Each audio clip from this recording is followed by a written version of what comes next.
Hello students, after the completion of the chapter, that is the electrostatics, the new chapter of your 12th standard, that is the current electricity. You are familiar with that current and electricity that you have studied already in the 11th standard, in which you have studied about the Ohm's law, specific resistance, Joule's law, like this. Okay. And again, you have calculated the resistances in series and in parallel combination like this. This is the parallel combination and this is the series combination. We have calculated here the current through that circuit or through that resistances by using the Ohm's law. But if there is any complicated network, and in that network if you have to determine the current or electricity by using that Ohm's law, it will be get difficult, and therefore the new law will be given by the scientist Kirchhoff's for the electrical network, in which he has given the two laws. Kirchhoff's first law, that is called as Kirchhoff's current law, and second one, that is the Kirchhoff's voltage law. So first we discuss here about the Kirchhoff's current law or Kirchhoff's first law.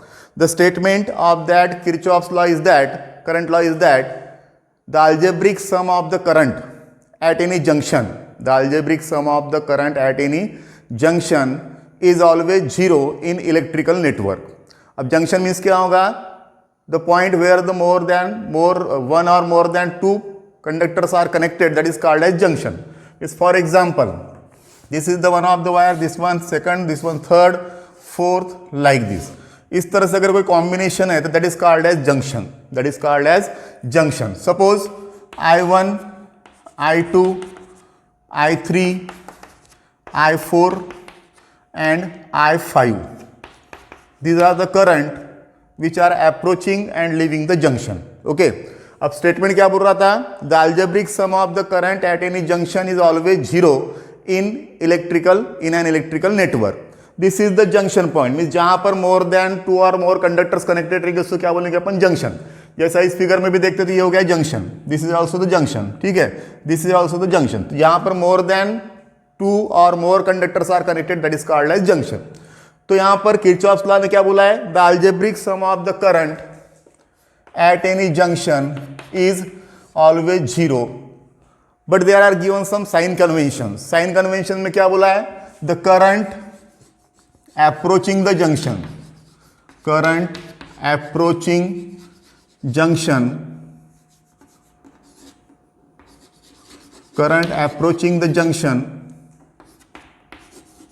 is considered positive, and current leaving the junction is considered negative. इसका meaning ऐसा होगा, जो current junction की तरफ आ रहा है उसको क्या कंसिडर करना है? पॉजिटिव, और जो करंट जंक्शन से बाहर जा रहा है उसको क्या कंसिडर करना है? नेगेटिव. तो यहां पर इस फिगर में देखो, this is the junction, these are the conductors which are connected at this point O, and I1, I2, I3, I4, I5 with the current passing through that all the conductors. तो क्या बोले अपन ने? जो current junction की तरफ आएगा वो क्या कंसिडर करना है? Positive. So here this I1 is the current which will be flowing towards the junction, means this is positive. I2 is the current which will be leaving the junction, therefore it becomes negative. Then I3 is the current which will be again approaching the junction, means क्या लेना पड़ेगा? Positive, means plus I3. I4 is the current which will be leaving the junction, means क्या आएगा? Minus I4, and I5 is junction की तरफ आ रहा है इसलिए क्या आएगा? Plus, that is equal to zero. Means algebraic sum of the current at any junction is always zero. Means सभी की सम क्या होगी? जीरो. इसको अगर से सॉल्व करते फिर से अपन तो क्या मिलेगा? I1 plus I3 plus I5 is equal to, ये माइनस I2 है, इधर आएगा तो क्या हो गया? Plus I2 plus I4. Means क्या दिख रहा है यहां से? I1 plus I3 plus I5, I1 plus I3 plus I5, all these are the current which are moving towards the junction, and I2 and I4 these are leaving the junction. means क्या हो गया? current approaching the junction is equal to current leaving the junction. means जितना current junction की तरफ आ रहा है उतना current क्या हो रहा है? जंक्शन से बाहर जा रहा है. so therefore as current approaching the junction is equal to current leaving the junction, therefore total current at the junction becomes what? Zero. So this is the Kirchhoff's current law. The algebraic sum of the current at any junction is always zero. Current approaching the junction क्या consider करना है, positive, current living the junction क्या consider करना है, negative. जितना current junction की तरफ आएगा उतना ही करंट क्या होगा, जंक्शन से बाहर जाएगा, इसलिए टोटल करंट क्या रहेंगे यहाँ पर 0। Means this Kirchhoff's current law obeys the law of conservation of charge. कौन सा लॉ ओबे करता है, law of conservation of charge, ठीक है। क्यों, क्योंकि जितने चार्जेस करंट आ रहा है उतने क्या हो रहा है, करंट बाहर जा रहा है। मीन्स जितने चार्जेस जंक्शन पे आ रहे उतने ही चार्जेस क्या होंगे, जंक्शन से बाहर जाएंगे। Means total number of charges at the junction is always constant और 0। So in this way this is about the Kirchhoff's first law. Now see the second law. Second law that is voltage law. क्या बोलना है उसको, Kirchhoff's voltage law. Statement is that in any network or in any closed mesh, the algebraic sum of the potential difference and the electromotive force is always 0. Algebraic sum of potential difference means product of current and resistances and electromotive force means EMF is equal to what, 0. This is the statement of that Kirchhoff's voltage law. Algebraic sum of the potential difference and the electromotive force means EMF of the cells is 0 in a closed network. So for that, suppose this is any closed network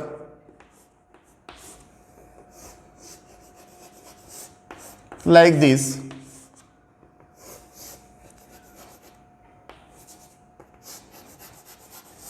okay इस type का कोई complicated circuit होगा तो उसको क्या बोला जाता है, close network. This is E1 suppose, this is E2, this is the resistance R1, R2 and this is the resistance R3। Okay, so while applying that Kirchhoff's law again there are the sign conventions. सबसे पहली बात तो क्या करना है, we have to trace that loop clockwise और anti clockwise. क्या करना है, इस लूप को ट्रेस करना है क्लॉकवाइज या एंटी क्लॉकवाइज। जैसा यहाँ पे अभी A, B, C, D, E, F, इसको कैसा ट्रेस किया अपन ने, क्लॉकवाइज ट्रेस कर दिया इसको, ठीक है। मीन्स जहां जहां जंक्शन दे रहा है वहां पर क्या करना है अपने को, पॉइंट्स पे नाम देना, जैसा A, B, C, D, E, F, A। Okay, अब ये जो नेटवर्क बन गया इसमें लूप कितने बन रहे देखो, लूप ने एक क्लोज नेटवर्क, जैसा यहां से स्टार्ट किया मैंने तो A, B, C, F, A B C F A, ये क्या हो गया, एक लूप हो गया। फिर से दूसरा लूप देखो यहाँ पे F C D E F, F C D E F, और एक तीसरा लूप में गया यहाँ पे A B C D E F A। Okay, अब स्टेटमेंट में क्या बोले थे अपन ने, the algebraic sum of the potential difference, potential difference is product of current and resistance and electromotive force is 0. So here also we have to apply the same Kirchhoff's law, but there are the sign conventions. Sign convention में पहला convention ऐसा रहेगा, if the direction of the current is in the direction of trace loop, means जिस direction में अपन ने loop को trace किया है उसी direction में अगर current flow होता है तो product of current and resistance is negative. And if the current is in the opposite direction of the traced loop, then the product of current and resistance becomes what, positive. ये पहला convention ध्यान में रखना है कि जिस direction में अपन ने लूप को ट्रेस किया है उसी डायरेक्शन में अगर करंट फ्लो होता है तो करंट और रेजिस्टेंस का प्रोडक्ट क्या रहेगा, निगेटिव, और अपोजिट डायरेक्शन में तो क्या आएगा, positive.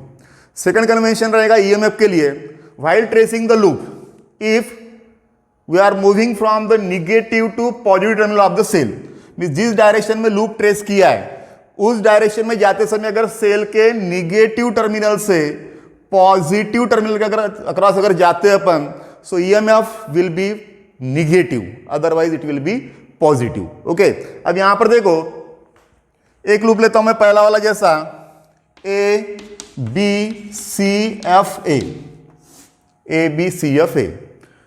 So suppose this is the cell E1, you have to give here the conventional direction of the current, I1 be the current delivered by this cell E1, I2 with the current delivered by this cell E2, I1 current क्या होगा, इस resistance R1 में से जाएगा, यहाँ पे आएगा, यहाँ तक पहुंचेगा। I2 करंट क्या होगा, इस रेजिस्टेंस R2 में से जाएगा, वो भी यहाँ तक पहुंचेगा। फिर दोनों करंट क्या होंगे, ये इधर से I1 आया, I2 आया, this total current I1 plus I2 will be get pass through that resistance R3। यहाँ तक क्या क्या कौन सा करंट अपना, I1 प्लस I2। अब ये पॉइंट C पर आने के बाद में जंक्शन पे क्या हो रहा है, दो रास्ते मिल रहे हैं, तो जितना करंट इस सेल E2 से बाहर आया था उतना ही करंट उसके अक्रॉस वापस आएगा, ठीक है। और जितना करंट इस सेल I1 से बाहर गया था उतना ही करंट क्या होगा, उसके निगेटिव टर्मिनल पे वापस आ जाएगा। मीन्स यहाँ पर I1 प्लस I2 यहाँ तक पहुंचे, I1 इधर वापस गया, I2 इधर वापस गया। This is the conventional direction of the current, okay. अब ये जो लूप ABCF है, इसके ऊपर अब इस किरचॉफ सेकंड लॉ को अप्लाई करते हैं अपन। AB दिखा क्या बोले थे अपन ने, if the direction of the current is in the direction of the traced loop, then the product of current and resistance is negative, otherwise positive. We are moving from that A to B. अपन कहाँ जा रहे हैं, A से B के तरफ जा रहे हैं, और करंट कैसा जा रहा है, A to B या B to A, उसके अपोजिट डायरेक्शन में जा रहा है। तो यहां पर करंट और रेजिस्टेंस का प्रोडक्ट क्या होगा, पॉजिटिव, I1 R1। कैसे, we are trace the loop from A to B, but the direction of the current is in the opposite direction of the traced loop, therefore product of current and resistance is positive। अगर BA बोलते अपन, B to A आते तो direction of current और BA दोनों की direction कैसी same है, तो इस समय क्या लेते हैं अपन, माइनस I1 R1। लेकिन अभी कैसा हो रहा है, we are moving from that A to B, but the current is moving in the opposite direction of that AB, that is I1, therefore product of current and resistance is positive। Then second convention में क्या बोले थे अपन ने cell के बारे में, if you are moving from the negative to positive terminal of the cell while tracing the loop, then the current is negative otherwise positive. अब ए से बी जब जा रहे हैं अपन तो क्या हो रहा है, सेल के पॉजिटिव टर्मिनल से किसकी तरफ जा रहे हैं, निगेटिव टर्मिनल की तरफ, इसलिए ईएमएफ क्या लेना पड़ेगा यहाँ पर, positive plus E1।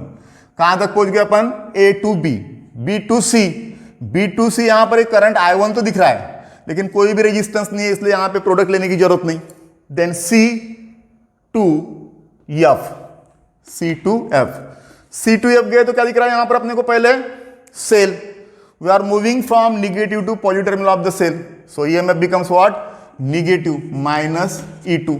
Then I2 current यहां पर है, I2 रेजिस्टेंस कितना है, R2। We are moving from C to F, means जिस डायरेक्शन में अपन ने लूप ट्रेस किया उसी डायरेक्शन में करंट जा रहा है। इसका मतलब यहां पर प्रोडक्ट क्या रहेगा, I2 R2 का पॉजिटिव या निगेटिव, क्या लेना पड़ेगा, जिस डायरेक्शन में लूप ट्रेस किया उसी डायरेक्शन में अगर करंट फ्लो होता है तो product of current and resistance becomes negative, इसलिए यहां पर क्या आएगा, माइनस I2 R2। कहां तक पहुंच गया अपन अब, F तक।